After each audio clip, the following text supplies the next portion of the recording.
HarperCollins presents Clarice Bean's Scram, the story of how we got our dog. Written and read by Lauren Child.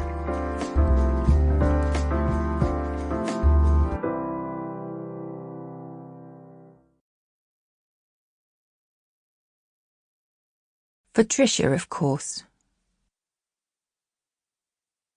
Nothing ever happens, except for sometimes, and only on rarish occasions, which is hardly ever. I mainly always find something to do, even if there is nothing going on, which might be cutting things up and turning them into something else. I can do this for ages, unless my younger brother comes into my room, which is also his. I don't like sharing a room because it means someone has the permission to disturb you, even when you are minding your own business and are alonely happy. If I read, then it will be in the airing cupboard. Not everyone has an airing cupboard, but we do. It's warm in there with all the vests and pants, and it's dark, unless you have a torch, which I do. Although it doesn't always light up, because my sister Marcy usually unscrews the end and steals the batteries out. If there is absolutely nothing else to do, then I am very good at staring out of the window. It is a way of noticing things by accident, which is nearly always more interesting than noticing them on purpose. And it is how, for example, i.e., you one day watch a camel walking down the road when it really shouldn't, because camels don't exist in Navarino Street. Navarino Street is our street, and the houses are all joined together at the sides, and they slope downwards in a curve.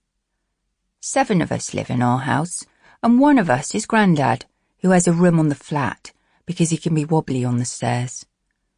I have an older brother called Kurt, and a younger brother called Minor Cricket, and an older sister called Marcy, who steals batteries out of other people's torches.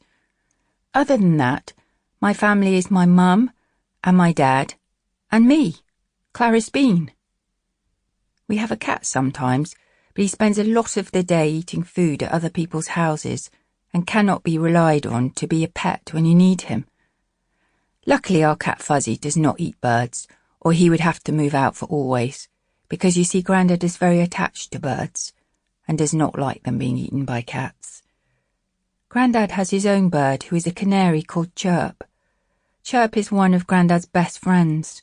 He lets her fly around his room and sing on his shoulder. Chirp is Grandad's always-there companion. Grandad likes company, but he says he doesn't always need to talk. He says, "Sometimes I just want to sit with somebody and be understood without words." Chirp is good for this, because she doesn't know any words. She only does tunes. And Grandad says, "You can float away on a good tune, and floating away is sometimes just the ticket." I am in agreement with Grandad, except for the bit about not needing to talk. I always need to talk, but I often wish there was more listening and less talking back. So it seems very unfair that I have to share a room with Minor Cricket. He does nothing but not listening. Someone who is a good listener is my granny. She is also a good talker. She knows everything, and when she doesn't, she comes up with something. She says she's good at figuring things out. That's her talent. I'm often wondering what mine is. Granny lives in New York, and we have long conversations on the telephone. She says I'm one of those people who's good at finding the interesting. She says people who find the interesting are interesting. She says you are a very resourceful person, Clarice Bean. She means I'm good at coming up with ideas when there aren't any.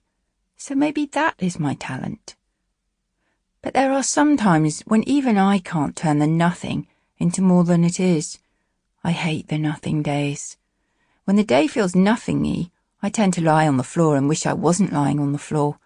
It's very hard to get up when you feel like this, but there's nothing you can do about it. When things start nothingy, they always get more and more nothing until someone throws someone else's duvet out of the window or pinches someone else on the arm, and the someone else tells Mum. Pinching is not. Sample complete. Ready to continue?